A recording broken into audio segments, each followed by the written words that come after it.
Good evening students, कैसे हैं भाई आप सभी। तो स्वागत है आप सभी का आपके अपने चैनल जीडी करियर कोचिंग पे।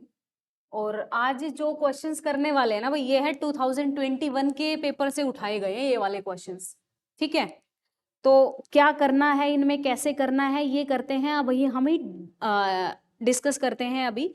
तो ये 2021 आप देख भी सकते हैं, वहां से ये जवाहर नवोदय वाले क्वेश्चन पेपर से लिए गए हैं क्वेश्चंस। ठीक है, तो करते हैं इन क्वेश्चंस को।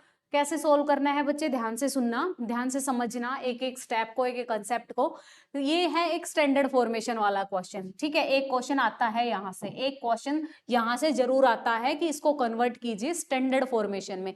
देखो स्टैंडर्ड फॉर्मेशन में जो क्वेश्चन किसी भी टाइप का आ रहा है, आपको दो चीजों का ध्यान रखना है इसमें। दो चीजों का क्या ध्यान रखना है बेटा, कि एक तो आपके पास नंबर चाहे जैसा भी दिया गया हो, एक तो आपके पास इस फॉर्मेशन में आना चाहिए। यहाँ 10 की कुछ पावर होगी और यहाँ पे कोई नंबर लिखा जाएगा। ठीक है, अब वो नंबर जो होगा वो 0 से लेकर 9 के बीच में होगा आपका। सबसे पहली बात तो ये ध्यान में रखनी है, जब भी आपको स्टैंडर्ड फॉर्मेशन बनाना है, स्टैंडर्ड फॉर्म में नंबर को लिखना है, तो उसका फॉर्मेट कुछ ऐसा रहेगा। यहां पर आपके पास डिजिट रहेगा, into 10 raise to some power होगा। ठीक है, 10 की पावर रहेगा। वो 10 की पावर कितना होगा वो डिपेंड करता है कि डेसिमल को हमने कितना मूव किया है ना।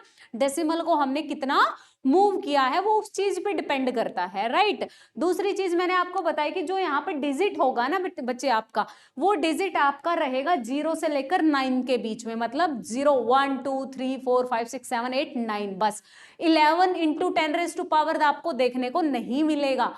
12 into 10 raise to some power आपको देखने को नहीं मिलेगा। बात समझ में आ रही है कि 9 से बड़ा आपको यहाँ पे नंबर देखने को नहीं मिलेगा।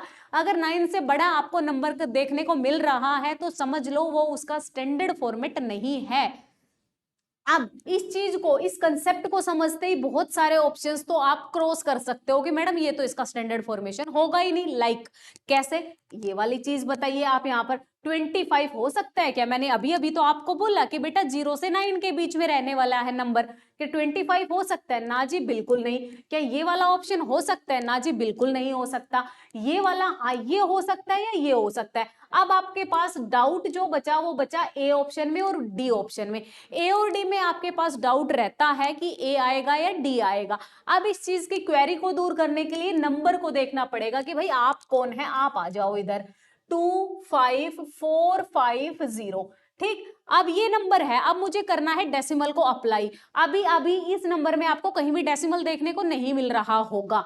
अगर मैं इसको ऐसे लिख दूं तो क्या कोई प्रॉब्लम है किसी को? डेसिमल लगा के मैंने 0 लिखा, इस नंबर पे तो कोई इफेक्ट नहीं पड़ा ना। लेकिन मुझे ये पता चल रहा है कि अब डेसिमल आपका मूव कर रहा है। कहां से कहां आपका डेसिमल मूव कर रहा है ये देखना है आपको। तो किधर मूव कर रहा है आपका डेसिमल देखिए, और कहां जाएगा? 2 के पास जाएगा। कितने बार उसने जंप किया? 1 2 3 4। कितनी बार जंप किया बेटा इस डेसिमल ने? 4 टाइम जंप किया। तो एक सीधी सी बात है, जब आप राइट से लेफ्ट में मूव करते हो, जितने भी स्टेप मूव करते हो वो 10 की नेगेटिव पावर में लिखा जाता है। ये चीज ध्यान रख लो, बार बार कैलकुलेशन करने की जरूरत नहीं है। एज अ की पॉइंट आप इस चीज को नोट कर सकते हो, एज अ की पॉइंट। एक की पॉइंट बन गया तुम्हारे लिए क्या, कि जब भी आप राइट टू लेफ्ट मूव करेंगे तो आप 10 की सम नेगेटिव पावर लिखेंगे। ठीक है, नेगेटिव नेगेटिव पावर ऑफ 10 ऐसे लिख लो यहां पर, या तो negative negative power of 10, negative power of 10, 10 की सम नेगेटिव पावर। ठीक, अगर आप लेफ्ट से राइट चलते हैं, अगर आप लेफ्ट से राइट मतलब इधर से इधर चलते हैं, लेफ्ट टू राइट चलते हैं, तो आपको क्या करना है? उसकी पॉजिटिव पावर लिखनी है, पॉजिटिव पावर ऑफ 10। सही है ये बात, है ना? सही है, तो आप बताओ कौन सा ऑप्शन करें।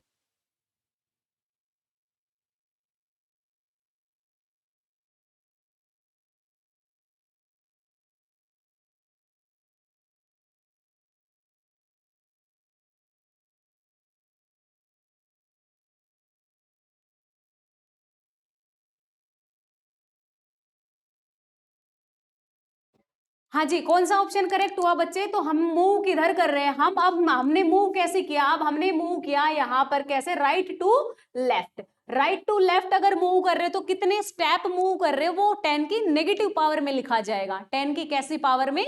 नेगेटिव पावर में। तो कितने स्टेप मूव किया? 1 2 3 4, 4 स्टेप मूव किया तो 10 की नेगेटिव पावर। अब ये क्या नेगेटिव पावर है? नहीं ना, तो ये भी गया काम से।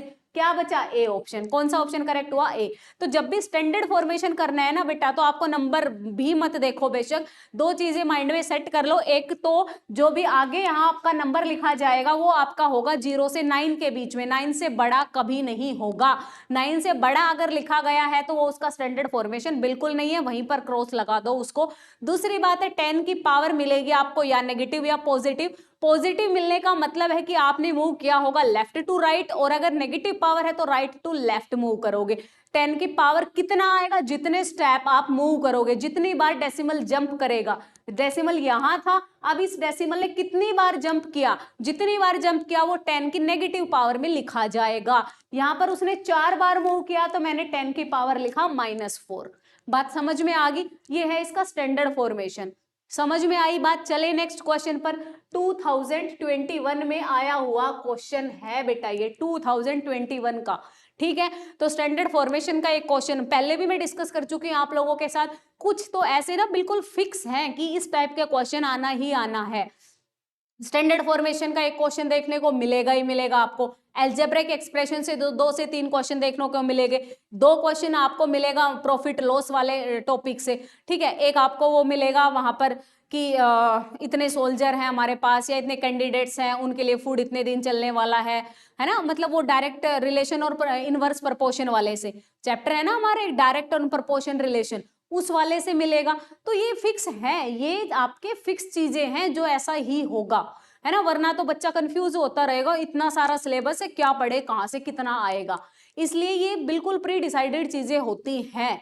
ठीक है, और ये मैं आपसे पहले भी डिस्कस कर चुकी हूं कि लास्ट में जब अपना सिलेबस कंप्लीट हो गया होगा तो मॉक टेस्ट का मतलब एक सैंपल पेपर पूरा तुम्हारे साथ डिस्कस किया जाएगा, जिसमें तुम्हें एक बहुत अच्छा आइडिया मिल जाएगा कि एग्जाम में किस टॉपिक से कितने क्वेश्चन कवर हो रहे हैं और किस टाइप के क्वेश्चन है। टाइप तो आपको यहीं से क्लियर हो जाएगी, सारी जितने क्वेश्चंस हो रहे हैं सारे आए हुए क्वेश्चन से जो आ चुके हैं या आने की जिनकी अच्छी खासी उम्मीद है। ठीक है, वही क्वेश्चन आपके साथ डिस्कस होते हैं इन क्लासेस के अंदर। सेकंड क्वेश्चन देखिए बेटा, सेकंड क्वेश्चन के स्टेटमेंट पढ़ लीजिए क्या कहता है। कह रहा है कि in 15 days the earth pick up 1.2 into 10⁸ kilogram of dust from the atmosphere. In how many days will it pick up 4.8 into 10⁸ kilogram of dust? क्या कहता है, इसने बोला है क्वेश्चन में कि इन 15 डेज 15 दिन में अर्थ क्या करती है, इतने डस्ट पार्टिकल को पिक कर लेती है, इतने डस्ट पार्टिकल को उठा सकती है वो। ठीक है, कितने दिन में? 15 दिन में। तो कहता है कि इतने पार्टिकल्स अगर उठाने पड़े उसको, इतने पार्टिकल हो अगर उसके एटमॉस्फेयर में हो, उसके एटमॉस्फेयर में आ जाएं कहीं से, तो इतने पार्टिकल आने में कितना दिन लगेगा? तो ये तो क्वेश्चन ऐसा नहीं हो गया इतने किलोग्राम एप्पल की कॉस्ट है इतनी, तो बताओ कि 500 रुपीज में कितने एप्पल्स आएंगे। मतलब ऐसा ही नहीं हो गया, आपके पास तीन अननोन चीजें देके, तीन नोन चीजें देके एक अननोन पूछ ली जा रही है आपसे। जो चीज आपको फाइंड करनी है वो आप कहाँ लिखते हैं? राइट में। जो चीज आपको निकालनी है वो राइट में लिखते हैं, जो दे रखी है वो लेफ्ट में लिखते हैं। ये चीजें छोटी क्लासेस से सिखाई जाती है, और बिल्कुल जो स्टार्टिंग में सिखा दिया आगे तो चलेगा ही ना। हाँ, क्या होता है फर्दर उनका मॉडिफिकेशन हो जाता है, या बोले कि उनमें कुछ हायर चीजें ऐड हो जाती है, लेकिन वो लोअर चीजें गलत तो नहीं हो जाती। 2+2 सिखाते हैं 4, तो क्या वो 10th क्लास में आते आते 2+2 5 हो जाता है? नहीं ना, होता तो वही है 2+2 4। तो चीजें वही है कि आपको क्या फाइंड करना है, क्या गिवन है। छोटी क्लासेस में ढेरों क्वेश्चंस होते थे अपने, है ना, कि क्वेश्चन में मल्टीप्लाई करना है, डिवाइड करना है, कोई चीज फाइंड करनी है, तो ये हमेशा आपको सिखाया जाता था कि जो चीज दी गई हो, गिवन हो, उसको आप हमेशा लेफ्ट में लिखो। जो आपको फाइंड करना होता है, निकालना होता है जो क्वेश्चन में, उसको कहाँ लिखो बच्चे? उसको राइट साइड में लिखो। ये चीजें आपको आपके टीचर ने जरूर कभी बताई होगी। ठीक है, तो क्या होता है, वही वही कंसेप्ट मैं यहाँ पर यूज करने वाले हूँ, उसी कंसेप्ट को हम यहाँ पर फॉलो करने वाले हैं। अब गिवन क्या है उसको मैं लेफ्ट में लिखूंगी। गिवन है मेरे पास क्या कि 1.2 into 10⁸ किलोग्राम ऑफ डस्ट। ठीक है, पिक बाय एटमॉस्फेयर या pick by earth, picks up by earth equals to in how many days 15 days. कितने डेज में? इतने पार्टिकल को अर्थ पिक कर रही है कितने दिन में? एक दिन 15 डेज में।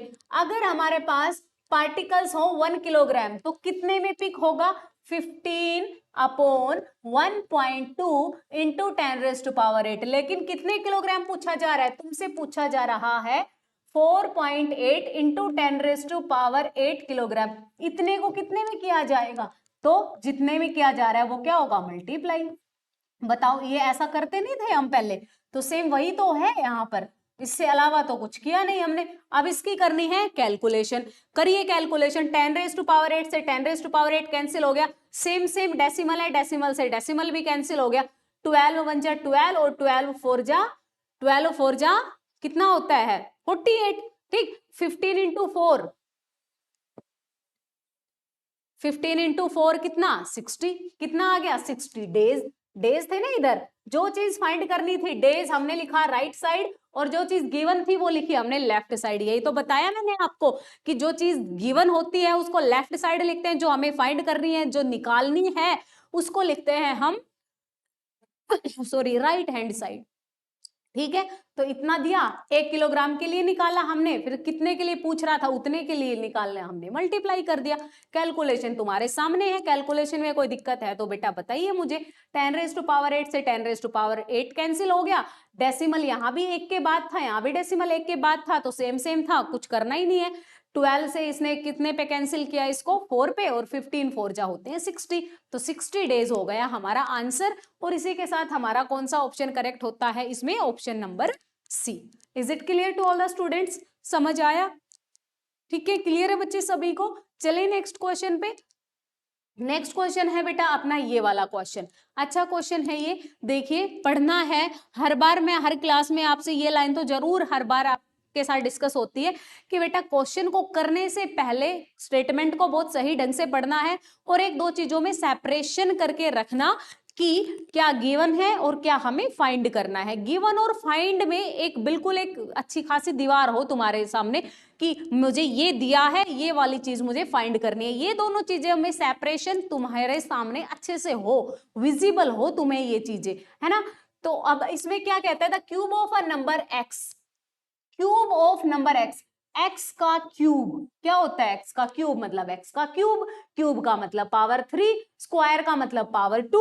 अगर यहाँ पर कहता है स्क्वायर ऑफ नंबर एक्स तो एक्स स्क्वायर लिखते, एक्स की पावर 2।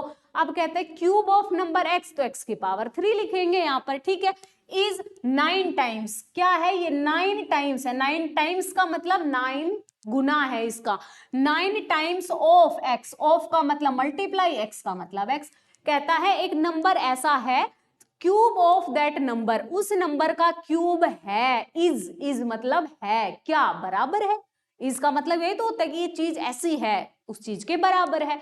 किसके बराबर है? 9 टाइम्स ऑफ दैट नंबर, उसी नंबर का 9 गुना, 9 गुना है उस नंबर का, या 9 टाइम्स है। टाइम्स मतलब उतने मल्टीप्लाई करना है उसको। सही है ये बात? तो ये जो लाइन बोल रहा है ना, ये the cube of number x is 9 times of x, इसको ऐसे लिखना है। ये है इसका, ये स्टेटमेंट फॉर्मेशन है, ये इसका क्या है? एक एल्जेब्राइक फॉर्मेशन है इसका। ठीक है, क्या समझ आई आपको ये बात? X cube equals to 9 times of x. Is it clear? X cube equals to 9 times of x. Clear? चले नेक्स्ट। तो अब देखो क्या करना है। अब मैंने एक्सपोनेंट रूल सभी को पता होगा, एक्स की पावर 3, ये एक्स इधर मल्टीप्लाई में है तो इधर आके क्या हो जाएगा? डिवाइड हो जाएगा।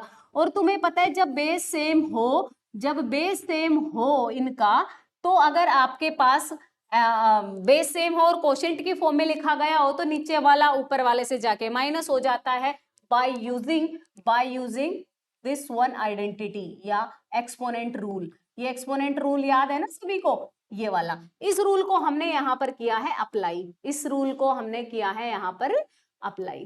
बात समझ में आ रही है आप लोगों को? ठीक है, ये वाली बात हम यहां पर कर रहे हैं यूज।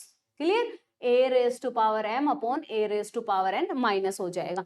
यहां से क्या मिला बच्चे अपने को? यहां से मुझे मिला x स्क्वायर इक्वल्स टू 9। आपको करना क्या है, यहाँ पर मुझे करनी है यहाँ पर x की वैल्यू फाइंड। तो करते हैं x की वैल्यू फाइंड। क्या हो जाएगा, एक्स स्क्वायर इक्वल्स टू 9 को क्या लिख सकते हो, 3 की पावर 2।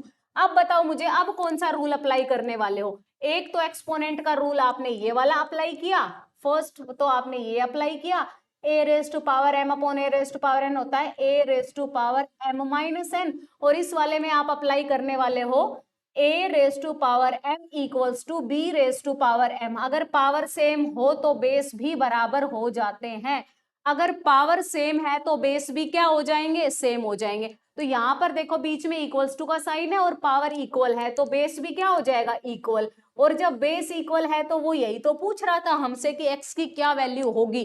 तो यहाँ से x की वैल्यू क्या आई अपने पास, 3। क्या आई यहाँ पर हमारे पास x की value, x equals to 3। Clear है, x की वैल्यू है यहाँ पर अपने पास 3, तो x किसके इक्वल हो गया, 3 के इक्वल हो गया। इज इट राइट, ठीक है, क्लियर है। कौन सा ऑप्शन करेक्ट हुआ बच्चे, अपना सी ऑप्शन करेक्ट हुआ, x इक्वल्स टू 3। सही है, समझ आई बात। x की वैल्यू क्या मिल रही है हमें, यहाँ से 3 मिल रहा है। क्लियर है, चलिए नेक्स्ट क्वेश्चन पर। If you don't have any doubt then we can move to next question. ठीक है, चलिए नेक्स्ट क्वेश्चन की तरफ। नेक्स्ट क्वेश्चन है बच्चे अपने पास ये, कहते हैं find the value of this one type of expression. इस टाइप के एक्सप्रेशन की हमें फाइंड करनी है वैल्यू। कैसे फाइंड करेंगे, देखते हैं इस क्वेश्चन को।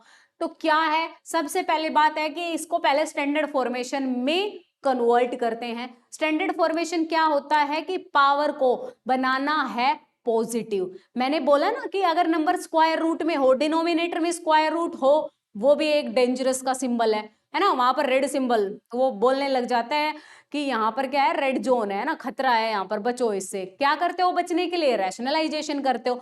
एक्सपोनेंट में खतरे की घंटी कहाँ बजती है, जब पावर आ जाए नेगेटिव। नेगेटिव पावर का बनाना पड़ेगा पॉजिटिव। पॉजिटिव बनाने के लिए क्या करना है, कोई बहुत बड़ा काम नहीं करना है, जस्ट रेसिप्रोकल करना है उसका, है ना, रेसिप्रोकल करना है आपको। तो यहाँ पर क्या करेंगे, पहले तो जो नेगेटिव पावर है उस नेगेटिव पावर को हम बनाएंगे पॉजिटिव बाय डूइंग रेसिप्रोकल।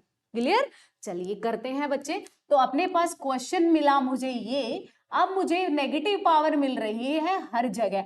अब नेगेटिव पावर को मैं पहले बनाऊंगी पॉजिटिव, और पॉजिटिव बनाने के बाद करेंगे हम इस क्वेश्चन को सोल्व। राइट, पहले तो अंदर वाले ब्रैकेट की नेगेटिव पावर को पॉजिटिव बनाते हैं बाय डूइंग रेसिप्रोकल। ठीक, अब नेगेटिव जो ऊपर है उस नेगेटिव को चलने दो, उसको बाद में सोल्व कर लेंगे। बात समझ में आ रही है। 1/5, 1/6, 1/3 क्यों किया मैंने, क्योंकि पावर थी नेगेटिव और नेगेटिव पावर को मुझे बनाना था पॉजिटिव और मैंने उसको बनाया पॉजिटिव। ठीक, अब इसको सोल्व करना है तो बच्चे एलसीएम तो लेना पड़ेगा, बिना एलसीएम तो हम इसको सोल्व नहीं कर सकते। यहां से एलसीएम लेके सोल्व किया तो मिला मुझे ये, और इसको अगर एलसीएम लेके सोल्व किया तो मुझे यहां से मिला ये। पावर नेगेटिव इनकी चल रही है। आ जाइए इधर से सोल्व करते हैं इसको। यहां मिला मुझे 1/30 की पावर -1 और मुझे यहां से मिला 1/12 की पावर -1। अब क्या करना है, मेरे पास फिर से पावर नेगेटिव आ गई, नेगेटिव को मुझे सोल्व करने में फिर हो रही है प्रॉब्लम। अब इस प्रॉब्लम को अगर मुझे रिड्यूस करना है या रिमूव करना है तो मुझे इस नेगेटिव पावर को हटाना है, और नेगेटिव पावर को हटाने के लिए फिर से मुझे करना पड़ेगा रेसिप्रोकल। उल्टे का उल्टा क्या होता है, सीधा है। उल्टे का उल्टा क्या होता है, सीधा होता है ना। सोचना इसको, किसी चीज को उल्टा कर दो और मैं बोलूं इसको फिर उल्टा कर दो तो क्या हो जाएगी, वो सीधी हो जाएगी। तो यही है कि पहले अपने पास नेगेटिव पावर था, उसका रेसिप्रोकल बनाया, क्या रेसिप्रोकल करके पॉजिटिव बनाया। अब ये रेसिप्रोकल है तो इसका फिर से रेसिप्रोकल करोगे तो ये वापस से सीधी नहीं हो जाएगी। या सीधा मैं ये बोलूं कि इस वाले नंबर का रेसिप्रोकल करो, इस नंबर का रेसिप्रोकल का मतलब है पलट दो, न्यूमरेटर को डिनोमिनेटर बना दो, डिनोमिनेटर को न्यूमरेटर बना दो, यही है रेसिप्रोकल का मीनिंग। तो अब ये 1/30 से क्या बन जाएगा, 30, और ये 1/12 से बन गया 12। अब इसकी पावर, इसकी भी पावर हो गई 1 और इसकी भी पावर हो गई 1, पॉजिटिव पावर हो गई। अब 1 को तो लिखो या ना लिखो कोई फर्क नहीं पड़ता है इससे, तो ठीक है। तो सीधा सीधा आपके पास आंसर आ गया 30 - 12। कितना आंसर आ गया बच्चे आपके पास, 18। कितना आंसर आ गया यहाँ से आपके पास, 18। कौन सा ऑप्शन करेक्ट हुआ, अपना ऑप्शन पे कर लेना टिक। और ऑप्शन पे टिक करने के साथ साथ आपको क्या चीज समझ में आई, क्या कंसेप्ट समझ में आया, क्या वो चीज ज्यादा इंपॉर्टेंट है, बजाय कि ऑप्शन पे ज्यादा फोकस कर रहे हो आप कौन सा ऑप्शन सही है। ऑप्शन तो ठीक है, जब सोल्यूशन ठीक कर लिया तो ऑप्शन तो गलत कौन ही करके आएगा, है ना। कौन करके आएगा, कोई नहीं करेगा। जिसने सोल्यूशन तक ठीक कर लिया तो ऑप्शन टिक करने में तो कोई इशू नहीं आने वाला है ना बच्चे। तो ये हम करेंगे, ठीक है। चलिए नेक्स्ट क्वेश्चन पे। क्लियर है यहाँ तक बच्चे? आपको कोई दिक्कत, कोई प्रॉब्लम, कोई परेशानी हो तो कमेंट में मुझे बताना, कोशिश की जाएगी कि आपकी समस्या दूर की जाए। ठीक, चलिए नेक्स्ट क्वेश्चन पर। नेक्स्ट क्वेश्चन है बच्चे अपने पास ये वाला, करिए इस क्वेश्चन को सोल्व। क्वेश्चन कहता है कि अगर x की वैल्यू हो 2/3, y हो 3/2 तो वैल्यू फाइंड करो उसकी। ठीक है भाई, इसमें तो प्रॉब्लम ही क्या है, x प्लस वाई की वैल्यू, मतलब पहले x प्लस वाई को ऐड करना है, फिर दूसरे वाले ब्रैकेट में x माइनस वाई फाइंड करना है और दोनों को कर देना है डिवाइड। डिवाइड करके हमें मिल जाएगा आंसर। चले करें स्टार्ट। चलिए करते हैं बच्चे। x प्लस वाई, आ जाइए। x की वैल्यू है 2/3, y की वैल्यू है 3/2। ठीक, क्या करना पड़ेगा, एलसीएम तो लेना पड़ेगा। 3 2 जा 6 और 2 2 जा होता है 4, 2 3 जा 6 और 3 3 जा होता है 9, 9 प्लस 4 होता है हमारे यहाँ 13। आप लोग बताना आपके वहां कितना होता है। ठीक, x माइनस वाई की वैल्यू भी निकालेंगे सिमिलरली। x है अपने पास 2/3, y की वैल्यू है 3/2। सोल्व करने के लिए एलसीएम तो लेना पड़ेगा। एलसीएम आया यहाँ से अपने पास 6, 3 2 जा 2 पे गया, 2 2 जा होता है 4, 2 3 जा 6, 3 3 जा होता है 9। यहाँ से 4 माइनस 9 हमारे यहाँ होता है -5/6। क्लियर है, तो ये आ गई अपने पास यहाँ वैल्यू। अब जो आंसर आया ना बच्चे, उन दोनों को हमें करना है डिवाइड। इन दोनों का जो आंसर आया वो हमें करना है डिवाइड। ये वाला काम आप करिए जल्दी, मेरे से जल्दी कर सकते हो तो बताओ मुझे एक बार क्या है।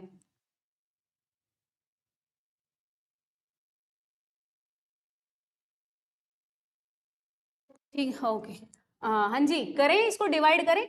13/6 इसको डिवाइड करना है किससे, इसको डिवाइड करना है -5/6 से। और ये वाला काम तो हमने 4th 5th क्लास में बहुत बार किया है। क्या काम किया है बच्चे हमने, 13/6 डिवाइड को चेंज करेंगे मल्टीप्लाई में, इसके साथ ही दूसरे वाले फ्रैक्शन का हो जाएगा रेसिप्रोकल। और जब आप इसका रेसिप्रोकल करोगे तो कुछ कैंसिल हो जाएगा, कैंसिल ना हो उसको रहने देना, कुछ लेना ही क्या है हमें उससे ना।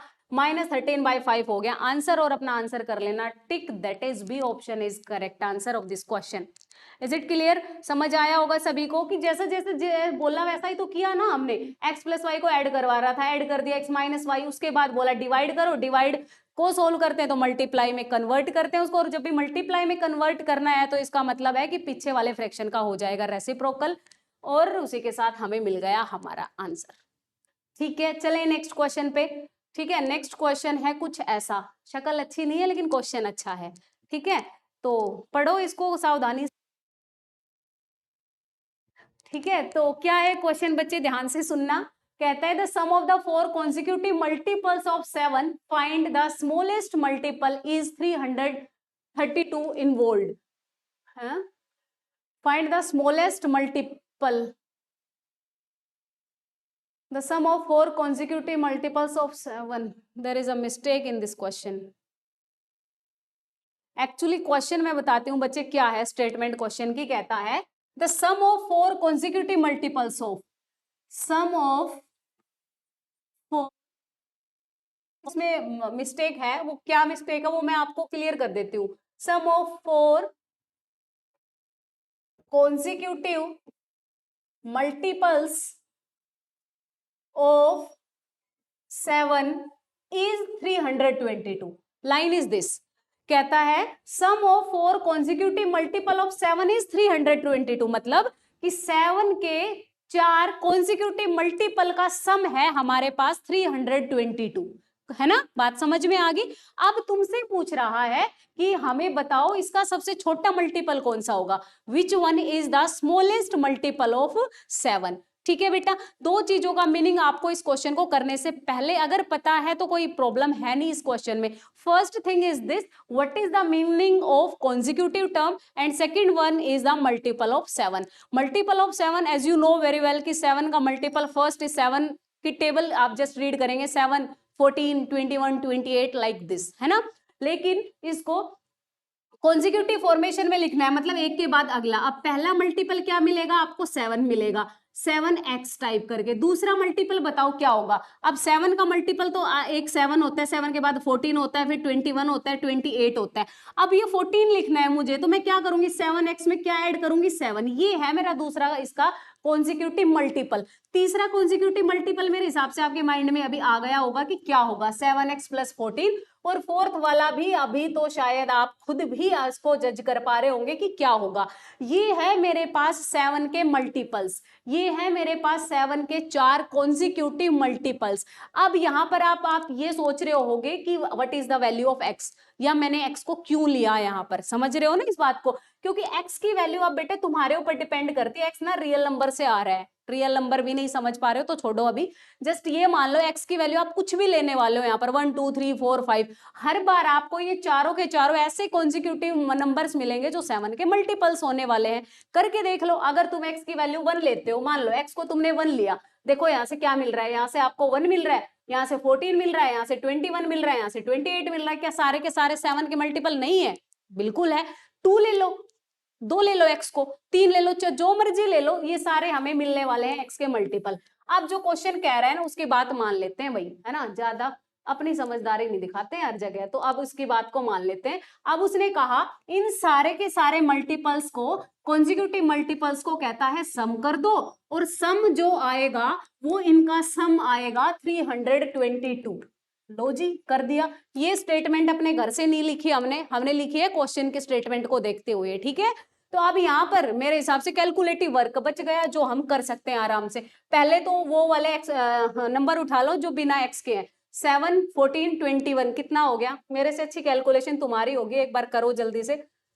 28x, और भाई जो ये पॉजिटिव हुआ ये इधर जाके हो जाएगा माइनस, तो माइनस हो गया तुम्हारा कितना, 21 और 14 हो गया कितना, 35, 35 प्लस 7 42, 42 में इसमें से करोगे माइनस तो 28x इक्वल्स टू, इसमें से 42 अगर तुम माइनस कर रहे हो 322 में से, तो यहां से मिल रहा है आपको 280। कितना मिल रहा है आपको यहाँ से, 280। एक्स की वैल्यू क्या आ गई बेटा, जो मल्टीप्लाई में है वो इधर आके हो जाएगा डिवाइड, 28 से 28 कैंसिल, एक्स की वैल्यू आ गई मेरे पास 10। यहां से किसकी वैल्यू आ गई बच्चे मेरे पास, यहाँ पर एक्स की वैल्यू आई है। आंसर नहीं मिला है अभी तुम्हें, आंसर जो पूछा था वो तो ये कह रहा था फाइंड द स्मॉलेस्ट मल्टीपल। अब मुझे बताओ इनमें से सबसे छोटा मल्टीपल कौन सा है, भाई ये है ना सबसे छोटा। इसमें तो कुछ जुड़ रहा है, इसमें और बड़ा नंबर जोड़ा जा रहा है, इसमें और बड़ा नंबर जोड़ा जा रहा है। सबसे हाईएस्ट पूछता तो ये होता, सबसे लोवेस्ट पूछ रहा है तो ये वाला है, मतलब स्मॉलेस्ट है ना, स्मॉलेस्ट और ग्रेटेस्ट। हो सकता है कल को आंसर में तुमसे इस स्मॉलेस्ट की जगह वो ग्रेटेस्ट लिख के एक नया क्वेश्चन बना के तुम्हारे सामने परोस दे, है ना। तो ग्रेटेस्ट पूछे तो अपना ये वाला आंसर होगा। आंसर का मतलब है एक्स की वैल्यू 10 आ गई, रखो यहाँ पर और आंसर आ गया। तो एक्स की वैल्यू यहाँ पर 10 रखी जाएगी, तो बताओ 7x की क्या वैल्यू मिलेगी। 7x का मतलब हो गया 7 इंटू 10 दैट इज 70। स्मॉलेस्ट का आंसर हो गया 70, ग्रेटेस्ट का आंसर क्या हो जाएगा 7 into 10 plus 21, 70 plus 21 that is 91। अगर स्मॉलेस्ट पूछ रहा है तो आंसर है मेरा 70, और अगर इसी में ग्रेटेस्ट पूछता तो मेरा आंसर हो जाता 91। ठीक है, समझ आया? कोई डाउट है, कोई दिक्कत परेशानी हो तो भाई बता देना, ठीक है। अदरवाइज तो मुझे लग रहा है कोई ऐसी प्रॉब्लम आने वाली नहीं है। तो भाई आज थोड़ा ना टाइम की दिक्कत है, आज के लिए कंटेंट रहेगा इतना ही, और बाकी के क्वेश्चन करेंगे कल की क्लास में, है ना। तब तक के लिए बाय बाय, टेक केयर।